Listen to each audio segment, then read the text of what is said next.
All right, so my name is Brian Lee. I have the honor of serving this congregation as a senior pastor. Before I jump into the passage, I would like to actually ask you to set another alarm.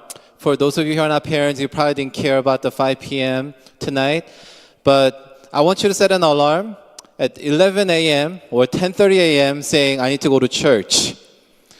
I wrote this in my email, but I really feel like I need to address it one more time. Because I would like to see people come to church on time. I'm not a principal here. I'm not going to give you detention for walking in late.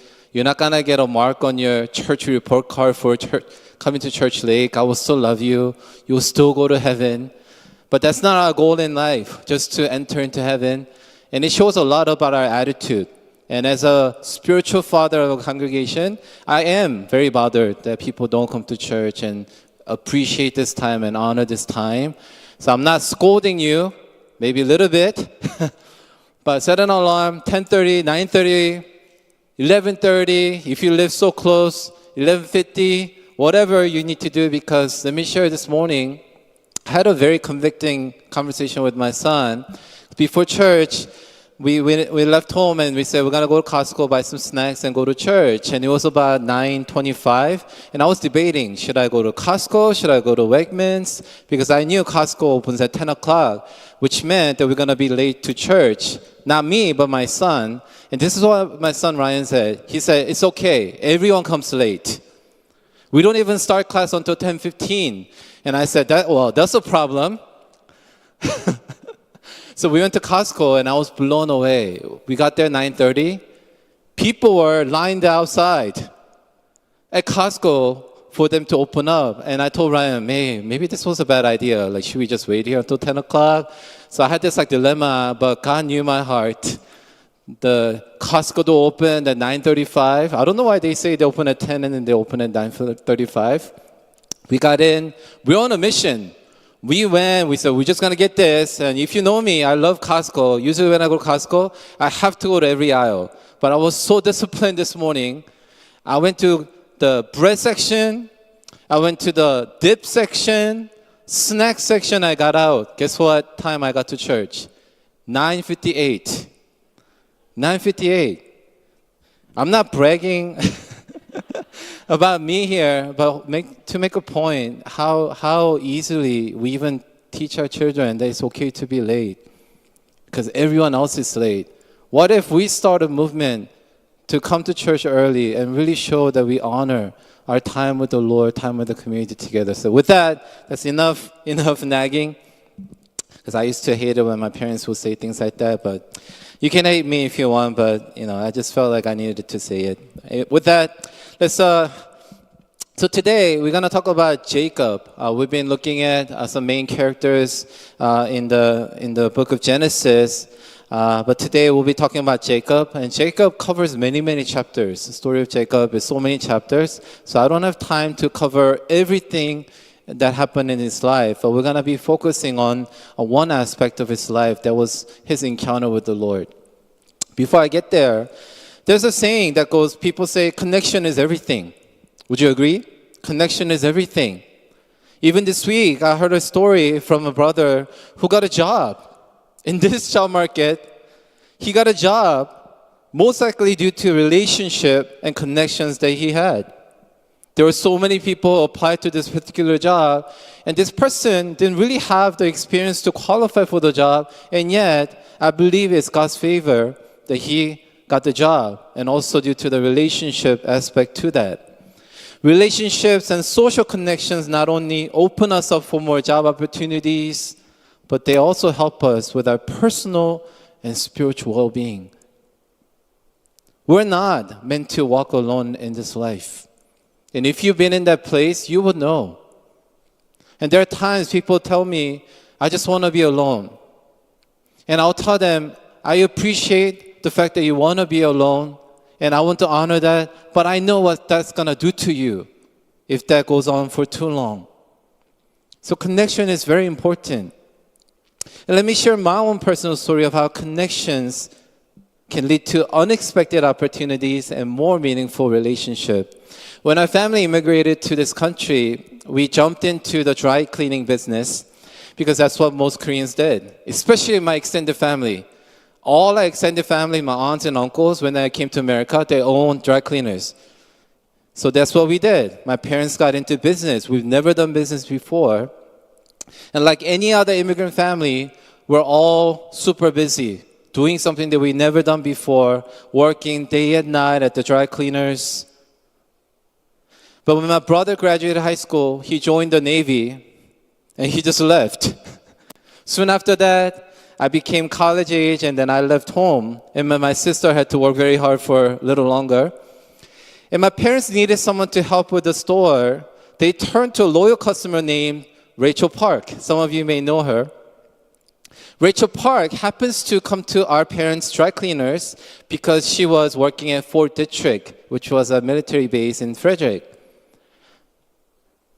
Rachel was a member of this church, and she was actively serving as a youth teacher.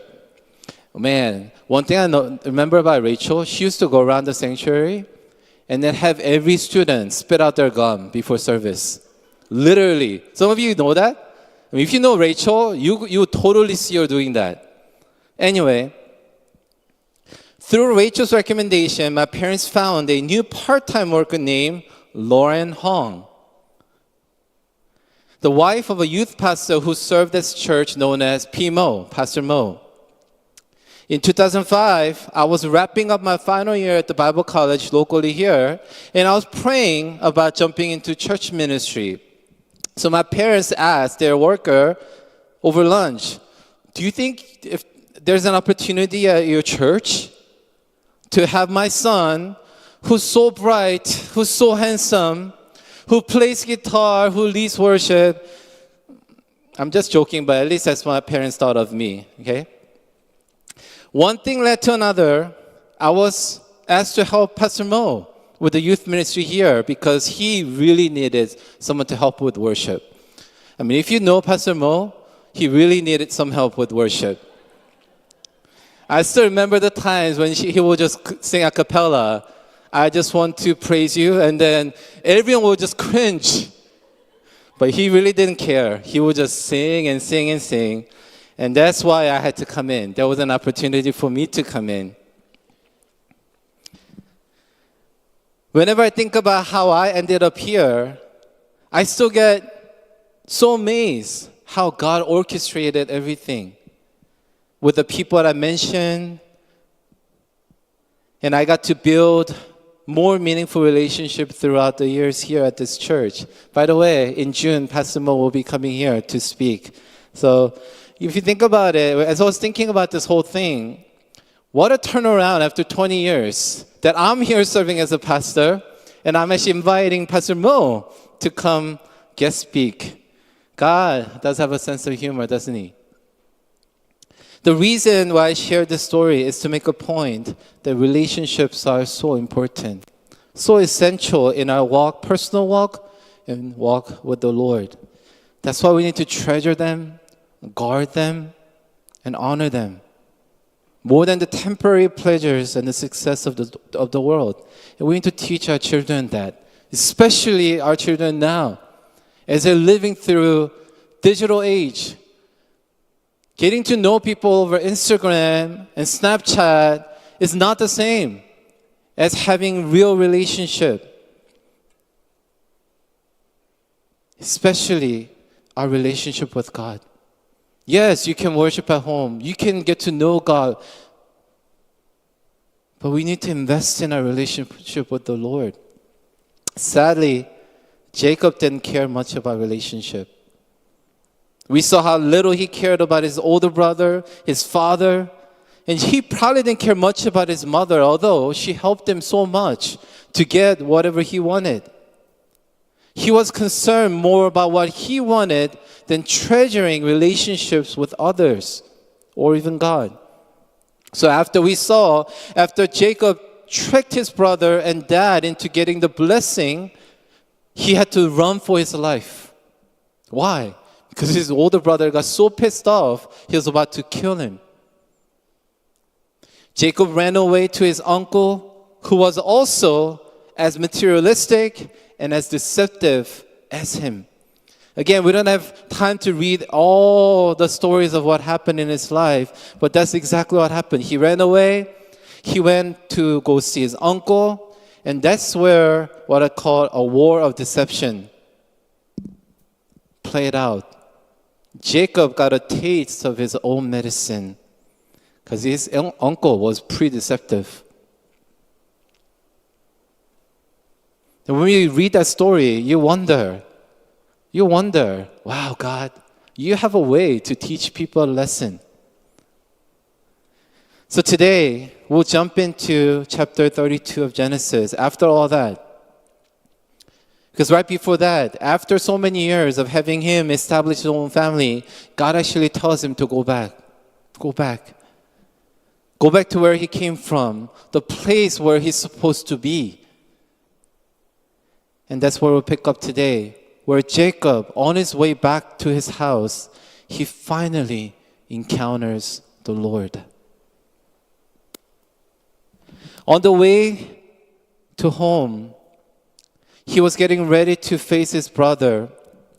In fear, rightly so, in fear, he arranges everything to appease his brother's anger. But just in case, he divides his family and possessions into different groups. Just in case, if that group gets attacked, then at least this group will get a chance to run away. And that's just how he operated in his life, constantly trying to figure things out with his own mind, using his own wit to figure things out, to get whatever he wanted.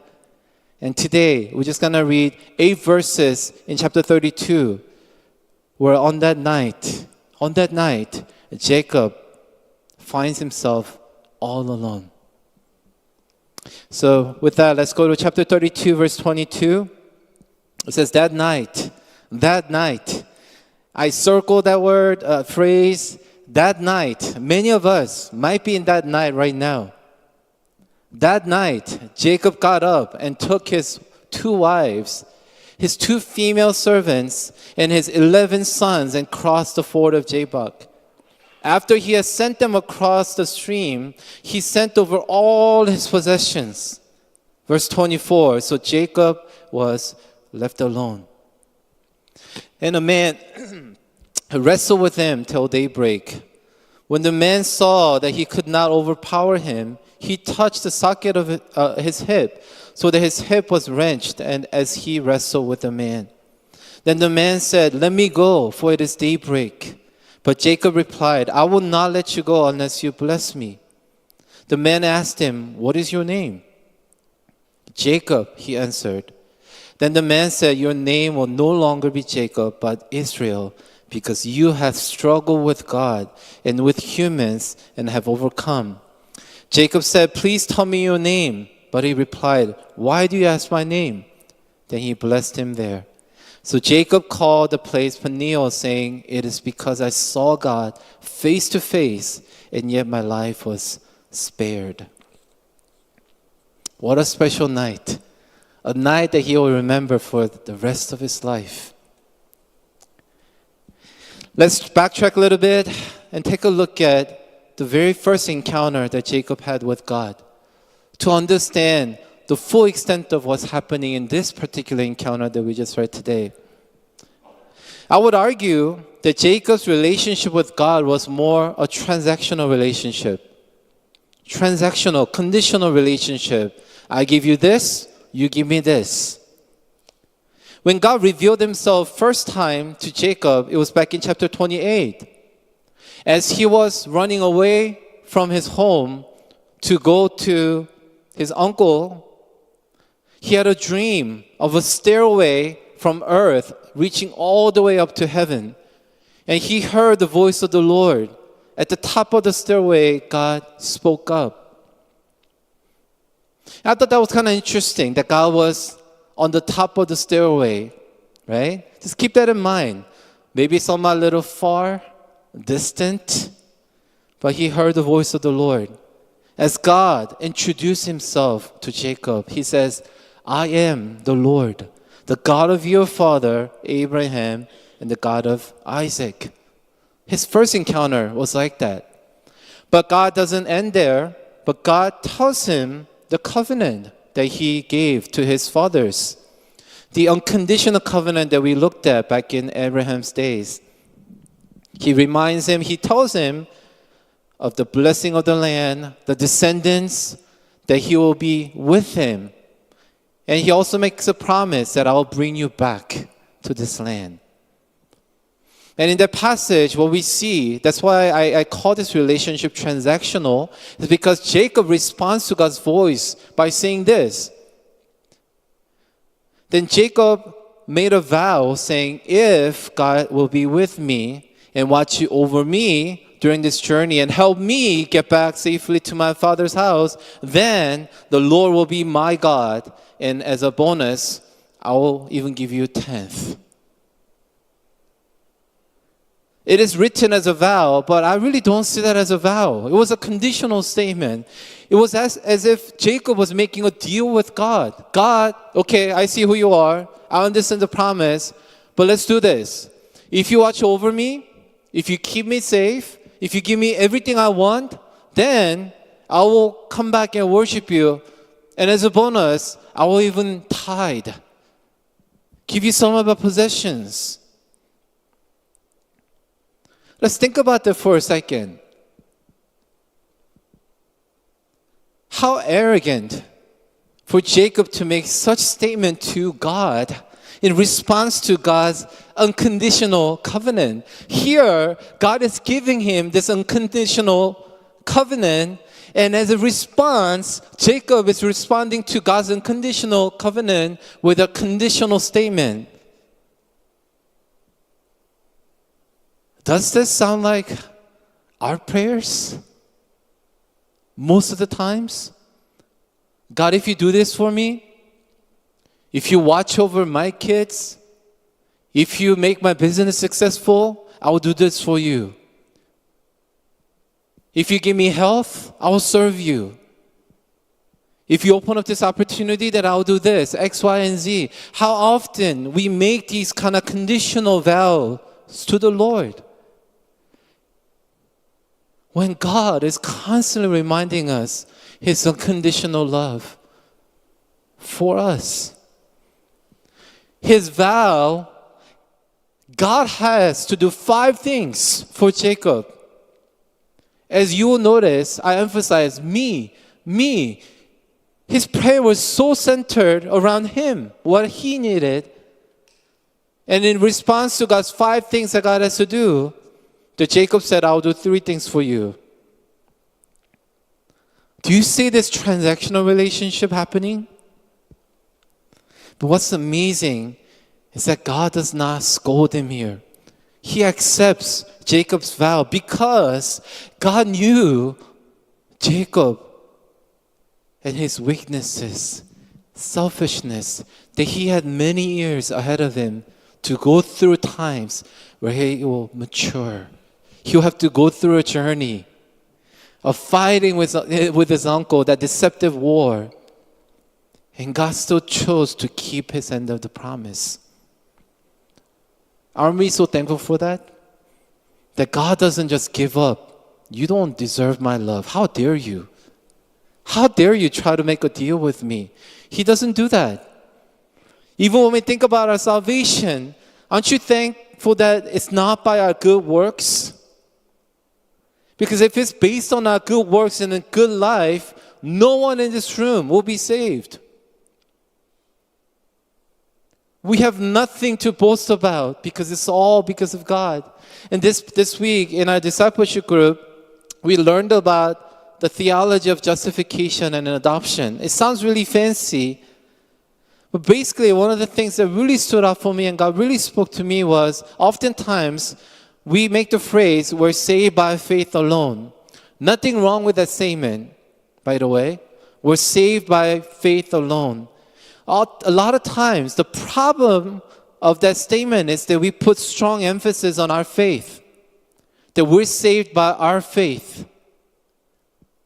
As if it's our efforts and our goodness that earn our salvation. No wonder when we go through times when we don't like we have faith in God, that we start to question God's salvation. And Bible makes it very clear that salvation is a gift of God, provided by the sacrifice of His Son on the cross, who bore our sin and punishment on the cross. It's not based on merit. It's not. It's not based on what we can bring on the table. It was not a negotiating table. God, you do this and I do this, and therefore we establish the salvation. It wasn't like that.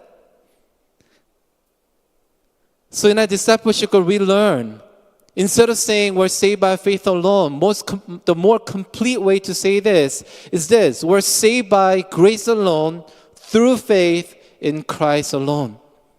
Emphasizing that it was God who saved us through faith. So the emphasis is on God's grace and His mercy that He saved us, not our faith. Jacob did not deserve to receive God's blessing, but God still chose to bless him and promised to be with him and to bring him back because of the covenant relationship they established with Abraham. That's why He called him back to the promised land. Second thing, looking at Jacob's relationship with God, not only was a transactional relationship, I believe it was a second-hand relationship. Second-hand. In chapter 32, again, we didn't have time to read this, but in verses 9 to 12, as he's making his way back, he actually makes another prayer to the Lord. And let me just read you this prayer. Verse 9 of chapter 32, then Jacob prayed, O God of my father Abraham, God of my father Isaac, Lord, you who said to me, go back to your country and your relatives, and I'll make you prosper. I am unworthy of all the kindness and faithfulness you have shown to your servant. I had only my staff when I crossed this Jordan, but now I have become two camps. Save me, I pray, from the hand of my brother Esau, for I am afraid he will come and attack me, and also the mothers with their children. But you have said, I will surely make you prosper and will make your descendants like the sand of the sea, which cannot be counted. When you look at this prayer, does that sound like someone who had a personal relationship with God? Maybe in some ways, but I personally don't think that way. The way that he addresses God as God of my father, Abraham and Isaac, although that phrase is repeated often in the Bible to refer to God, I think that in Jacob's case, I think it revealed his limited knowledge of God. It was a God that he heard about. It was a God that perhaps that he saw standing at the end of the stairwell. Perhaps God that he heard many, many times during his bedtime story. It wasn't a personal God. It was a second-hand relationship. And this prayer shows me that God was perhaps just a genie in a bottle for him. Whenever he needed, he would rub the lamp, say, God, come. And God shows up, what can I do for you? Please save me. Please do this for me. God was just someone who could fulfill his selfish wishes and to deliver him from his troubles. Perhaps Jacob just needed God to care for his problem. He was a security guard. Maybe he was a chef. He was a teacher, but not his God. So let me ask you today, who is God to you? One thing I'm learning again and again, just because people come to church, have been attending church for 10, 20, 30 years, went through many years of Sunday school, does not always mean that you have a personal relationship with God. On a given Sunday, I know there will be a number of people even in this very room singing the same songs, listening to the same message, and yet you may not have a personal relationship with the Lord because God might be just a second-hand knowledge. A God that your parents talked about. God that your parents served and loved. Is God your God?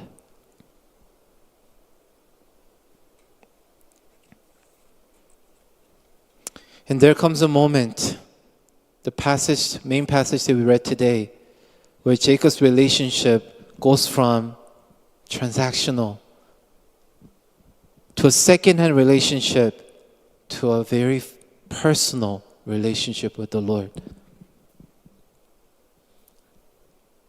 And I call this encounter with the Lord a transformative encounter, because what takes place as a result of this encounter is just amazing. And my prayer as your pastor is that all of you have this encounter on a daily basis. It was a wrestling match. But this is just, nothing has to do with the sermon. But one thing that really came to my mind, this is a random question. I think sometimes I just go through this rabbit trail. But did your parents or grandparents always watch wrestling on TV? No? I thought that was so odd. I was thinking about my immigrant life and things that I remember about my grandparents. And then when I wrote down a wrestling match, I immediately thought about how my grandparents, they always had WWF on the TV. I have no idea why. There's so many other things to watch, but why wrestling? My cousin can verify, my family can verify. Anyway, that was just something that I thought that was kind of interesting. Maybe it was just my family. Anyway, but think about wrestling match. What a better way to experience God than having a wrestling match that's so intimate and physical. Sometimes I don't understand why God does things the way He did. Why did God choose to have a wrestling match with Jacob? Why didn't He just come and just talk to him, have a dinner with him or something? But anyway, what stood out in this passage, in the wrestling match, was the intimacy. Think about it. When you wrestle with someone, you really have to get close. You really, really have to get close. Uncomfortably. I don't think I would enjoy. I need my space. Just think of how intimate it was. If Jacob's first encounter with God was just gazing upon the Lord on the stairwell, his encounter now was God was right there. Not just standing in front of him, but literally hugging, touching each other. You could literally sense each other's breathing on one another. Just think about that intimacy. And what I love about this picture is that it was God who initiated the encounter. God, oftentimes, He's the one who comes to us. He's the one who initiates the encounter with us.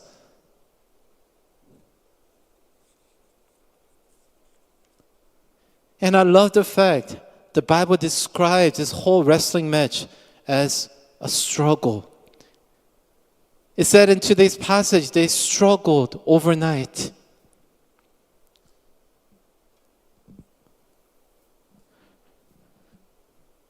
When you read this passage, what questions come to your mind? The first question that I asked was, why didn't God just end the match? Is God not strong enough? Why does He have to wrestle all night? Do you ever think about that when you read a story, or do you I guess they wrestled all night? Think about this. You're talking about wrestling with God, and yet He had to let Jacob wrestle with him all night long. Even as a father, Ryan is getting stronger and stronger, so I don't wrestle with him anymore. But I knew I was stronger than him. I'd be like, get away from me, I'm stronger than you. Why didn't God do that? Isn't it weird that God just let things go on all night long? Why did He do that? I think there's something so deeply important about the struggle in and of itself. God leaves us in our moments of struggle for a reason. Think about this. David had many years of struggles. after he was anointed as king. This wasn't even before. This was after he was anointed as the king. He started to run away from Saul. For many years, his faith was truly tested, especially when he actually had a chance to take Saul's life. Everyone told him, do it. This is your chance. If you kill him, you get to be the king today. You don't have to hide anymore. You don't have to run anymore like a fugitive. However, we know the story that David chose to do things God's way and honored God's anointed at that moment. If you read through the Psalms, especially David's Psalms, he wrote about his struggles. And the way that he describes his struggle, he says what? He struggled through the night. Through the night. We all know that feeling. When things are not working out, how many of you stay up all night? Struggling through all these thoughts in your mind, worries and stress. Especially right now. Are we in that time? We struggle to understand what's going on in this country. Why God is letting things be that way? Why are so-called Christians acting this way? Whatever. But I believe there's a reason why God allows us to go through these moments of struggle. And he said, although these struggles may last through the night, one thing that's so encouraging is that what? Joy comes in the morning. Joy comes in the morning. Remember in the beginning of my message, I said that night, I highlighted that night. Many of you might be in that night right now, struggling with yourself, struggling with others, struggling with different situations in your life. Know that God is there with you. God has a purpose for you to be in that night of struggles. Many of us struggle with God. Oftentimes He feels absent. He feels remote, unapproachable. Perhaps He's not interested in my life and my needs. At least that's how we feel from our perspective. If we struggle with God because we're upset at God, we're disappointed at God for not answering our prayers, not making things work out as we want it to be. We struggle with God, how God runs this world, allowing suffering to good people, not punishing bad people. I mean, you can go on and on about all our struggles. So I can only imagine what kind of struggle went through Jacob's mind and what God was doing, letting Jacob wrestle him all night long. Perhaps God had a purpose to let Jacob go through this process. Because if it wasn't for that struggle, we would not see Jacob change as a new man. Jacob became so desperate. In the beginning, I told you it was a WWF type of match. But you know what? The more I think about it, it wasn't a wrestling match. It was Jacob just clinging on to God all night long. He was desperate. The same person who always had his way. The same person who was so deceptive of getting what he wanted. He finally came to the end of his wit and say, I will not let you go, God, because I know now the source of blessing is you. That I can no longer get what I want with what I can do using my brain. This was truly a divine moment, a transformative moment. And this all happened when Jacob was left alone with nothing. All the things that he has gained through deception, they're all gone. And he wasn't sure whether he could ever see the goats and the rams and the family that he accumulated over the years, everything that he found his identity in, all the treasures that he's been holding and going after all his life, they're all gone. And he was left by himself. And in today's language, maybe we can say that he hit rock bottom. Literally, he hit rock bottom. But you know what? Oftentimes, that's when God can truly meet us. Not that he can not meet you where you are today, but oftentimes that's when we are ready to engage God. Would you agree? He was alone, but he wasn't alone. He was alone with God. Oftentimes, we have too many things blocking us from the Lord. Too many things in between the Lord and I.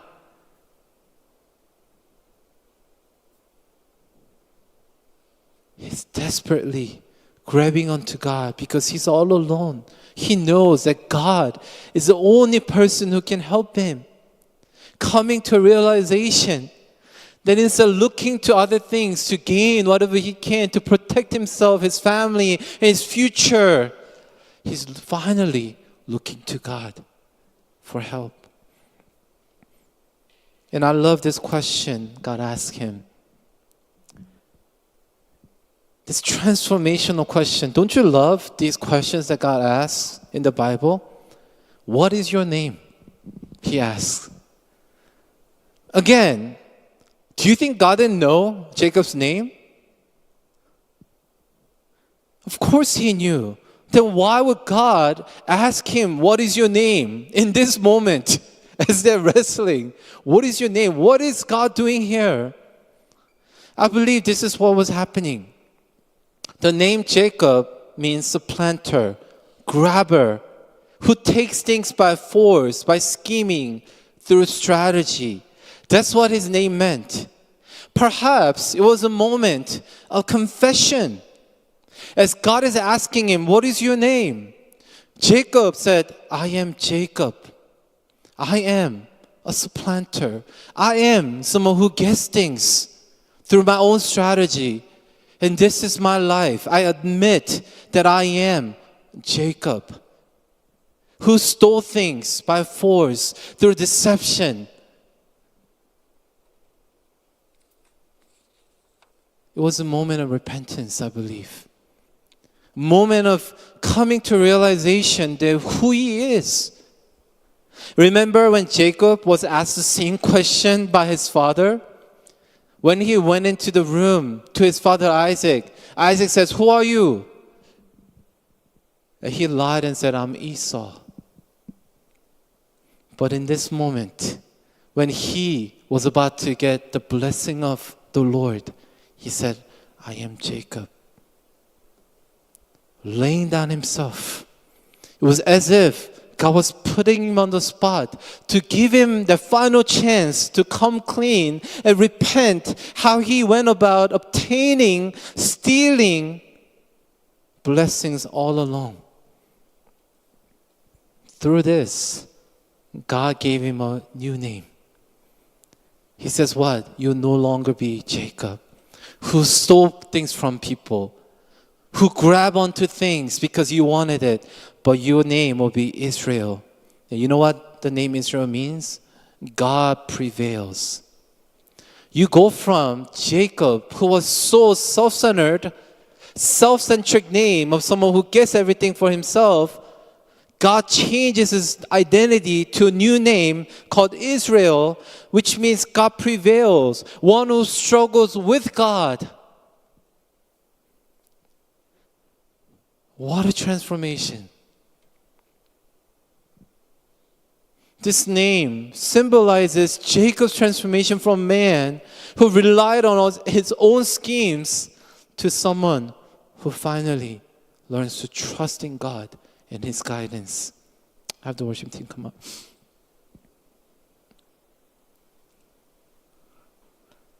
I believe this is where his relationship went from transactional from second-hand relationship to a very personal, first-hand relationship.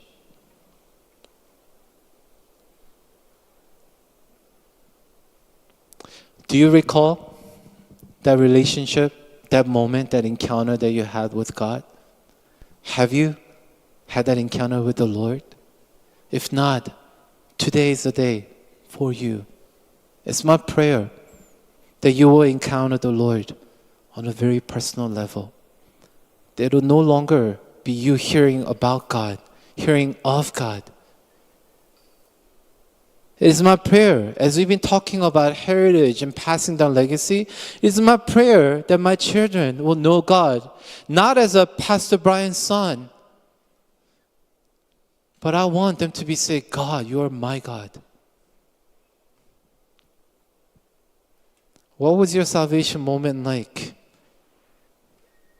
Because what I see here is almost similar to the moment when many of us realized that we were sinners in need of God's mercy and grace.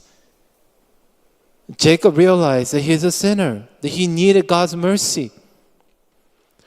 We went from being sinners who deserve God's punishment in eternity to born-again saints through our encounter with the Lord, to live in eternity with Him. Not only that, God adopted us into His family so that we don't go into heaven thinking, oh, thank you, God, for accepting us. But we walk into heaven knowing that we belong there because we're sons and daughters of God. Become citizens of heaven, and the Bible says we become co-heirs with Christ. To dwell in our Father's kingdom. That's why we can call God our Father. And we can walk into God's kingdom for eternity because we belong in the family. Now that is the gospel message that we all need to learn and respond to. So as we close, I want to ask you today, I want everyone to just stand and just with your eyes closed, I just want to extend an invitation for those of you who may not have a personal relationship with the Lord to use this moment to respond to God. Perhaps you heard a lot about God. Perhaps you've been coming to church because you're interested in learning about God. But you know what? The first step in learning more about God is to accept Him into your life. And here God is saying, I am God and I want to know you. And I invite you to come into this relationship with me so that no longer I'll be God of your friend sitting next to you, but I want to be your God. I am your creator. All you need to do is to open up your heart and invite me into your heart. And I'll come in and I'll make my home in you. And then we will go on this journey of getting to know one another.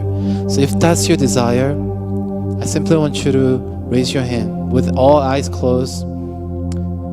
If this is your desire, that you never had a personal relationship with the Lord, and this is a moment where God is speaking to you in your heart, I want you to just raise your hand quietly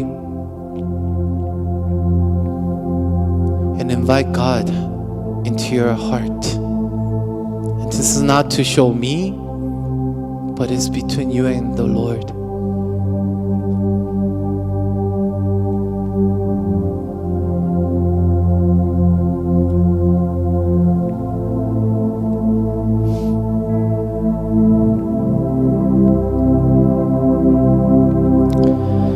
The next prayer that I want us to do before we take some time to respond and worship is for perhaps many of us who's been going to church, have known God for a long time, to look at our relationship with the Lord and see whether it's transactional. Is it just merely transactional? If God does good to me, then I'll be good to Him. If God provides, then I'll provide for you, God. If God loves me, then I'll love you and love others. In many other ways. Or is it transformational? Every day, you're becoming more and more like Jesus and have a desire to be changed into His image. Instead of seeking His face, as Elder Scott shared yesterday in our morning prayer, instead of seeking His face, oftentimes we seek His hand. That's all we want, God's blessing. But what if today God is inviting you to seek His face, not His hands? He will watch over you. You don't have to beg Him to provide for you. He's a good Father, He will. But are you on a journey of having a transformational relationship with the Lord? Let's take a moment to reflect and evaluate where we are with the Lord. So I'll give you about a minute to just quietly reflect and pray about that.